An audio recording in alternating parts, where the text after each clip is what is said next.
નમસ્તે મિત્રો, રિવિઝનમાં ફરી એકવાર આપનું સ્વાગત છે. ધોરણ 11 કેમિસ્ટ્રી. મિત્રો, આજનો રિવિઝનનો વિડીયો નંબર છે 3. આજે આપણે રાસાયણિક સંયોગીકરણના નિયમો, તેના કેટલાક પ્રશ્નોની આપણે આજે ચર્ચા કરવાના છે અને કેવી રીતે લખાય તેની આપણે અહીંયા સમજ મેળવીશું. ચલો મિત્રો, આજનો આપણો પહેલો પ્રશ્ન છે, નિશ્ચિત પ્રમાણનો નિયમ ઉદાહરણ આપી સમજાવો. હવે આપણને રાસાયણિક સંયોગીકરણના ઘણા બધા નિયમો આપેલા છે, તો આપણે આને પહેલાં સમજવાનો પ્રયત્ન કરીએ. તો ચલો, નિશ્ચિત પ્રમાણનો નિયમ મિત્રો, સૌથી પહેલાં તો આપણે લખીશું કે આ નિયમ કયા વૈજ્ઞાનિકે આપેલો છે? તો જોસેફ પ્રાઉસ્ટ નામના વૈજ્ઞાનિકે આપેલો છે. જોસેફ પ્રાઉસ્ટ નામના વૈજ્ઞાનિકે આપેલો છે. ચલો, એટલું લખ્યા પછી આપણે નિશ્ચિત પ્રમાણનો નિયમ એ શું છે તેને સમજવાનો પ્રયત્ન કરીએ. તો પહેલાં એનો નિયમ આપણે ઇન્વર્ટેડ કોમા કરીને લખી દઈશું. તેના મત મુજબ આપેલ સંયોજન હંમેશા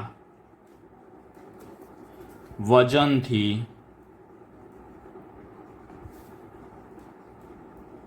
સરખા પ્રમાણમાં તત્વો ધરાવે છે. હા મિત્રો, અહીંયા આપણે ધ્યાન આપીશું, કોઈ પણ સંયોજન આપણે લઈશું તો વજનથી સરખા પ્રમાણમાં તત્વો હોય, નિશ્ચિત તેની અંદર તત્વો રહેલા હોય અને તે પાછું હંમેશા વજનથી સરખા પ્રમાણમાં જ હોય. તેનું વજન ચલિત હોતું નથી. ફોર એક્ઝામ્પલ, ધારો કે આપણે ઉદાહરણ દ્વારા સમજીએ. આપણે આગળ પણ અહીંયા આપણે વાત કરી છે કે આ નિયમ ઉદાહરણ દ્વારા સમજાવવાનો છે. તો એક ઉદાહરણ આપીને આપણે ધારો કે સમજીએ કે એક ઉદાહરણ છે આપણી પાસે કોપર કાર્બોનેટનું એક ઉદાહરણ, જે આપણી ટેક્સ્ટ બુકમાં પણ આપેલું છે. તો આ જે કોપર કાર્બોનેટ મિત્રો છે, તો એને આપણે કોપર કાર્બોનેટની અંદર 3 તત્વો આવેલા છે, કોપર, કાર્બન અને ઓક્સિજન. બરોબર? તો ચલો, અહીંયા આપણે જોઈએ કે કોપરના ટકા, એ જ રીતે કાર્બનના ટકા અને ત્રીજું છે ઓક્સિજનના ટકા.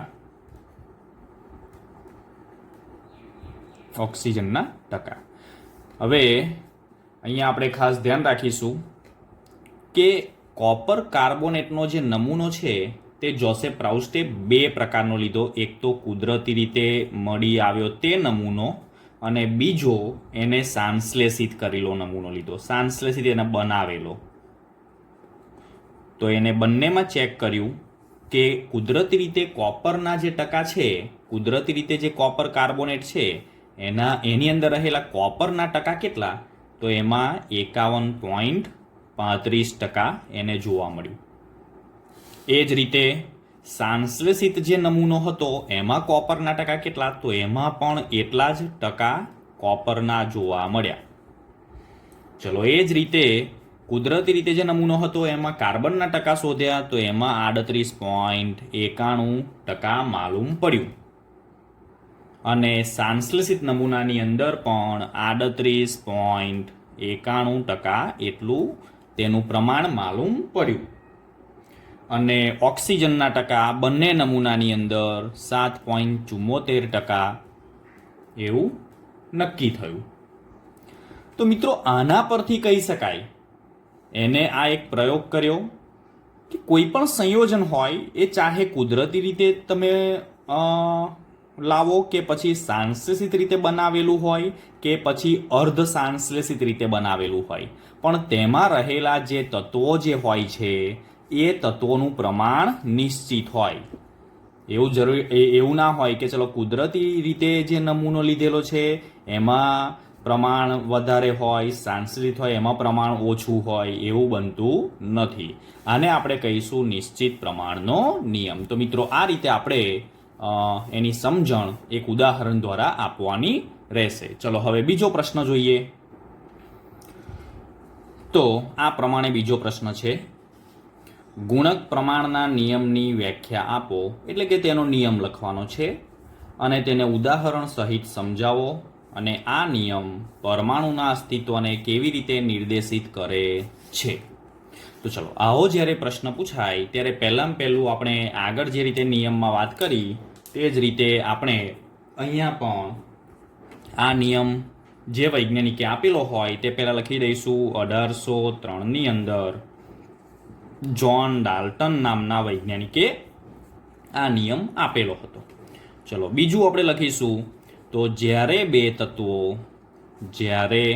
બે તત્વો સંયોજાઈને એક કરતાં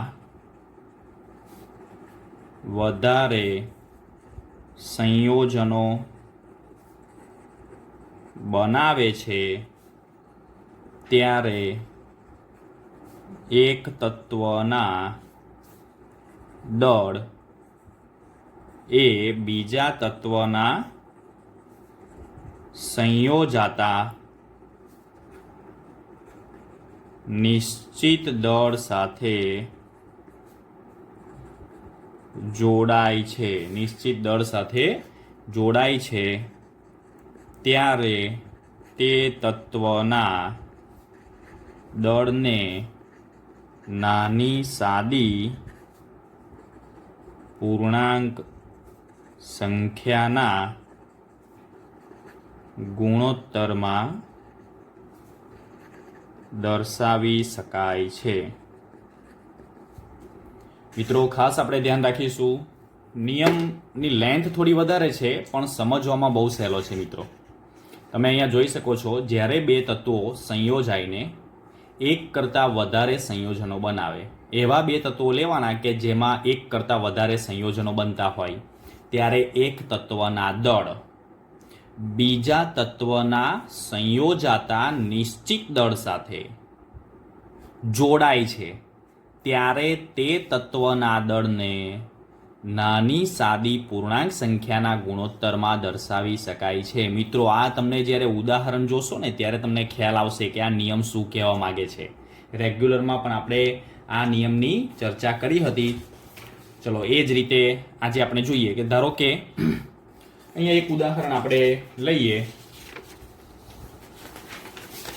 ઉદાહરણ મિત્રો એવું લેવું પડે કે જેમાં બે તત્વો સંયોજાઈને એક કરતાં વધારે સંયોજન બનાવતા હોય. તો અહીંયા આપણી પાસે એવું એક ઉદાહરણ છે જ કે હાઇડ્રોજન અને ઓક્સિજન એકબીજા સાથે સંયોજાઈને પાણી આપે છે અને હાઇડ્રોજન પેરોક્સાઇડ પણ આપે છે. તો આપણે બંને ઉદાહરણ અહીંયા લખીશું. તો અહીંયા લખીશું H2 plus half O2 gives H2O અને એક બીજું ઉદાહરણ છે H2 plus O2 gives H2O2. તો મિત્રો, અહીંયા તમને ખ્યાલ છે, હાઇડ્રોજન અને ઓક્સિજન સંયોજાય છે, પાણી બનાવે છે, હાઇડ્રોજન અને ઓક્સિજન સંયોજાય છે, હાઇડ્રોજન પેરોક્સાઇડ બનાવે છે. બરોબર, આપણે અહીંયા આગળ ધ્યાન રાખીશું કે એનું જે દળ છે, દળ લખી દઈશું. હાઇડ્રોજનનું દળ છે 2 ગ્રામ, ઓક્સિજનનું દળ અહીંયા એક જ ઓક્સિજન છે, હાફ મોલ, એટલે આ બે જતા રહેશે, એટલે એક ઓક્સિજનનું દળ 16 ગ્રામ છે પરમાણવીય દળ. H2O નું દળ અહીંયા થશે 18 ગ્રામ. ચલો, અહીંયા હાઇડ્રોજનનું દળ થશે 2 ગ્રામ, ઓક્સિજનનું દળ અહીંયા 2 ઓક્સિજન છે એટલે 16 દુ 32 થશે, 32 ગ્રામ, અને અહીંયા H2O2નું દળ થશે 34 ગ્રામ. તો જુઓ મિત્રો, અહીંયા આપણે ધ્યાન રાખીશું, નિયમને પહેલાં સમજવાનો પ્રયત્ન કરીએ. મેં તમને કહ્યું છે નિયમ પણ જોઈશું આપણે, અને બંને બાબતો અહીંયા ધ્યાનમાં રાખીશું. જ્યારે બે તત્વો સંયોજાય, તો બે તત્વો કયા? તો ઓક્સિજન અને હાઇડ્રોજન એક કરતાં વધારે સંયોજનો બનાવે. કયા કયા બનાવે છે? H2O અને H2O2. ત્યારે એક તત્વના દળ બીજા તત્વના સંયોજાતા નિશ્ચિત દળ સાથે જોડાય છે. હવે એક તત્વના દળ એ કયા છે? તો કે ઓક્સિજન. અહીંયા એક તત્વના દળ એટલે ઓક્સિજન, જેનું એક એક સંયોજનમાં તેનું દળ છે 16 ગ્રામ અને બીજામાં 32 ગ્રામ. તે નિશ્ચિત દળ ધરાવતા હાઇડ્રોજન સાથે સંયોજાય છે, બરોબર. ત્યારે તે બે તત્વો જે છે તે બે તત્વોના દળને નાની સાદી પૂર્ણાંક સંખ્યાના ગુણોત્તરમાં દર્શાવી શકાય. તો આ છે તે નિશ્ચિત દળ છે, બીજા તત્વનું નિશ્ચિત દળ, કારણ કે 2 ગ્રામ 2 ગ્રામ છે. જ્યારે અહીંયા O2 છે તે O2 એ એક તત્વના દળ તરીકે આપણે એને સમજીશું. ત્યારે આ બંનેનું જે દળ છે તેને આપણે સાદી નાની પૂર્ણાંક સંખ્યામાં દર્શાવી શકાય.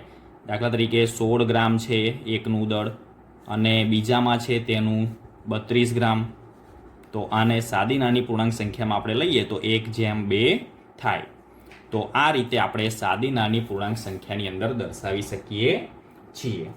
ચલો મિત્રો, આની અંદર એક આગળ પણ તમને કહેલું છે કે પ્રશ્ન આપણે જોઈએ તો તમને ખ્યાલ આવશે.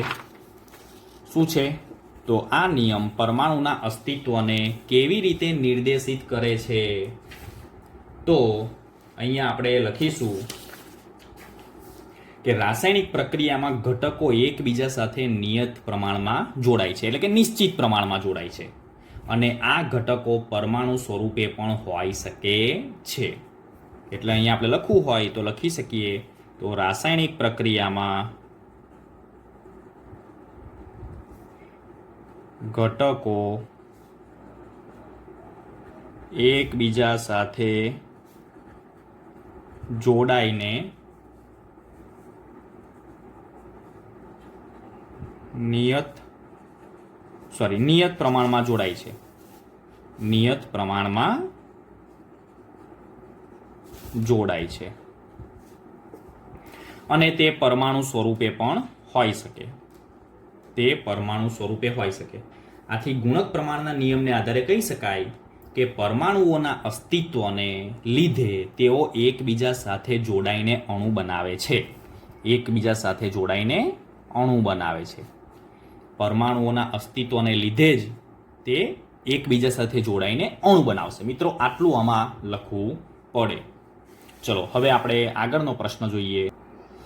તો આપણો પ્રશ્ન છે, હાઇડ્રોજનનું એક કદ ક્લોરીનના એક કદ સાથે, અહીંયા હાઇડ્રોજનનું કેટલું કદ છે? 1 સાથે જોડાઈને કેટલા કદ હાઇડ્રોજન ક્લોરાઇડ આપે છે? જ્યારે મિત્રો આવું આપણને પૂછે ત્યારે આપણે ખાસ ધ્યાન રાખીશું એની આપણે રાસાયણિક પ્રક્રિયા લખવી પડે. તો અહીંયા hydrogen H2 plus chlorine Cl2, તો અહીંયા જોઈશું આપણને મળશે HCl. પણ બંને બાજુ પરમાણુઓ સરખા કરવા પડે ને, નિશ્ચિત.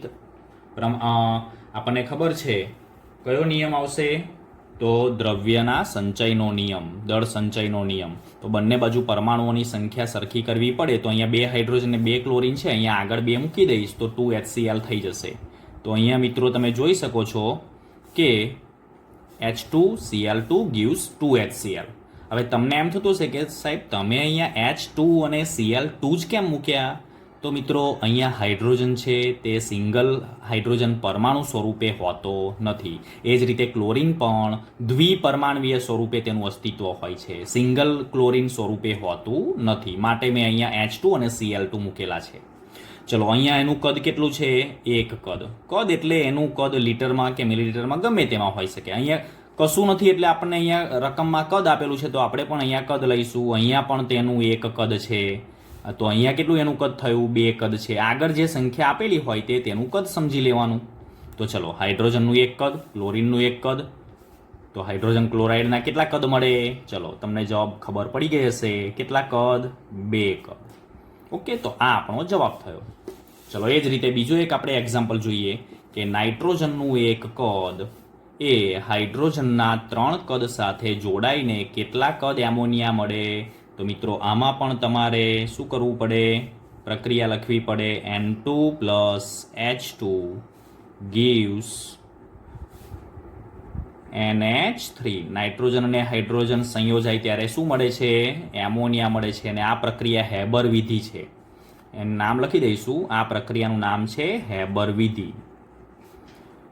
ચલો, તો અહીંયા શું કહ્યું છે? અહીંયા આપણે એને બેલેન્સિંગ કરવા માટે અહીંયા હું મૂકીશ 3 અને અહીંયા હું મૂકીશ 2. તો જ બેલેન્સિંગ થશે. જોઈ લો મિત્રો, નાઇટ્રોજન 2 છે તો આ બાજુ નાઇટ્રોજન 2 થઈ ગયું. હાઇડ્રોજન 3 દુ 6 તો હાઇડ્રોજન 3 દુ 6. ચલો અહીંયા નાઇટ્રોજનનું એક કદ, તો અહીંયા એક જ છે, એક કદ. હાઇડ્રોજનના 3 કદ, તો અહીંયા હાઇડ્રોજનના 3 કદ જ છે. તો કેટલા કદ એમોનિયાના મળે? તો અહીંયા છે જ આપણી પાસે 2 કદ NH3ના મળે. તો આ આપણો જવાબ. ચલો આવી જ રીતે બીજો પણ એક એક્ઝામ્પલ જોઈએ. તો પ્રશ્ન છે આપણો 45.4 litre dinitrogen, 22.7 litre dioxygen સાથે સંયોજન પામી 45.4 લીટર નાઇટ્રસ ઓક્સાઇડ. નાઇટ્રસ ઓક્સાઇડનું સ્ટ્રક્ચર છે આ N2O, એનું અણુસૂત્ર થશે, બનાવે છે. અને આ પ્રક્રિયામાં કયા નિયમનું પાલન થાય છે તે બતાવો અને નિયમ લખો. તો ચલો પહેલાં આપણે અહીંયા પ્રક્રિયા લખીશું. 2N2 પ્લસ O2 બંને વાયુ અવસ્થામાં છે એટલે અહીંયા G લખીએ છીએ આપણે, gives 2N2O.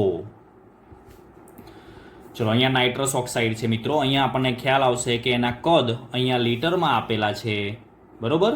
તો અહીંયા આગળ એના કદ છે 2 કદ, અહીંયા લખીશું 2 કદ.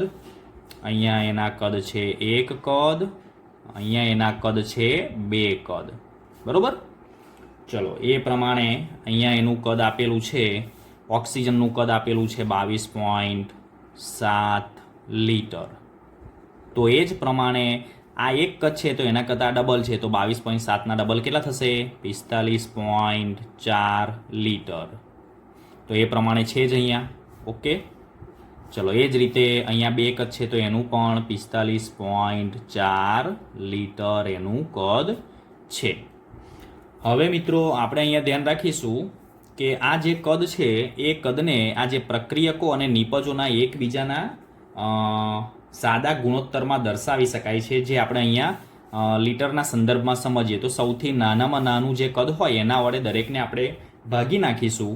તો જુઓ 45.4 ભાગ્યા 22.7, તો અહીંયા જવાબ આવશે 2, જે અહીંયા છે જ. એ જ રીતે 22.7 ભાગ્યા 22.7, જેનો જવાબ આવશે 1, જે અહીંયા છે જ. એ જ રીતે 45.4 ભાગ્યા 22.7 બરાબર આવશે 2, જે છે જ. તો આ એનું ગુણોત્તર સાદા ગુણોત્તરમાં દર્શાવી શકાય. તો એનો ગુણોત્તર કયો મળશે? 2:1:2. અલગ અલગ આ બંને પ્રક્રિયાનો કેટલો કયો મળશે? 2:1 મળે. આનો ગણવો હોય તો 1:2 મળે. આનો અને આનો જોતો હોય તો 2:2 એટલે કે 1:1 મળે. આવા જુદા જુદા ગુણોત્તર વડે તેને દર્શાવી શકાય. તો આ નિયમ કયો છે? તો આ નિયમ છે લ્યુસેકનો નિયમ. લ્યુસેકનો નિયમ.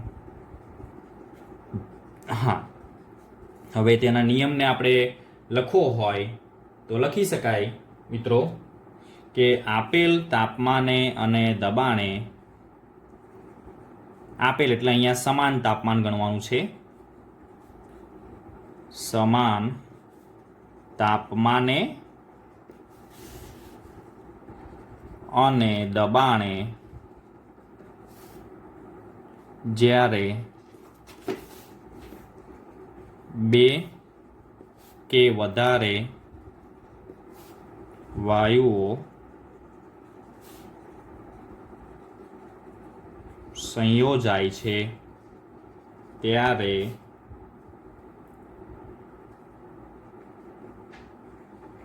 તેમના કદ સામાન્ય કે સાદા ગુણોત્તરમાં હોય છે.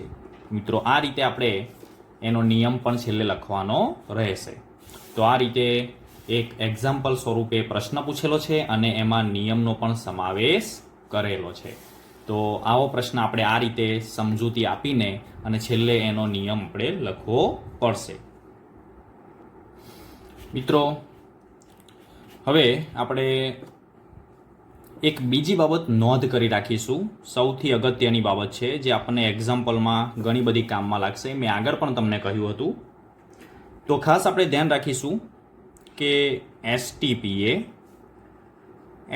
એટલે આપણને ખ્યાલ છે સ્ટાન્ડર્ડ ટેમ્પરેચર અને પ્રેશર. કોઈ પણ વાયુ એસટીપીએ, એટલે સમજો ધારો કે આપણી પાસે 1 મોલ વાયુ છે, 1 મોલ વાયુ, અને એ વાયુ સમજો ધારો કે આપણી પાસે છે મિથેન વાયુ CH4. તો જ્યારે પણ આપણને આ કન્ડિશન આપેલી હોય અને આપણી પાસે 1 મોલ વાયુ હોય ત્યારે એ 1 મોલ વાયુમાં તેનું કદ જે છે તે નિશ્ચિત થશે 22.7 લીટર. મિત્રો, મેં આગળ રેગ્યુલર વિડીયોમાં 22.4 લખેલું છે, પરંતુ ઘણી બધી ટેક્સ્ટ બુકોની અંદર 22.7 પણ આપેલું છે. તો આપણે અત્યારે વિડીયોની અંદર વાત કરીએ છીએ ત્યારે આપણે 22.7 લીટર એવું એને સ્વીકારી લઈશું. અને એનું કદ થયું મિત્રો. તો જ્યારે પણ તમને 1 મોલ વાયુ હોય તો એનું કદ આટલું થશે. જો 2 મોલ હોય તો આને 2 વડે આપણે ગુણી નાખીશું, જે તમે હમણાં થોડા સમય પહેલા તમે જોયું. ત્યાર પછી તેમાં રહેલા પરમાણુઓની સંખ્યા કેટલી? 1 મોલ વાયુમાં રહેલા મિથેન અણુ છે, તો એમાં અણુઓની સંખ્યા કેટલી? તો એવોગેડ્રો નંબર જેટલી થશે.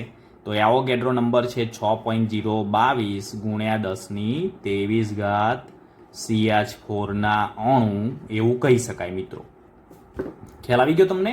તો અહીંયા કદ છે તે 1 મોલમાં 22.7 થાય. જો 2 મોલ હોય તો × 2 કરીશું, 3 મોલ હોય તો × 3 કરીશું.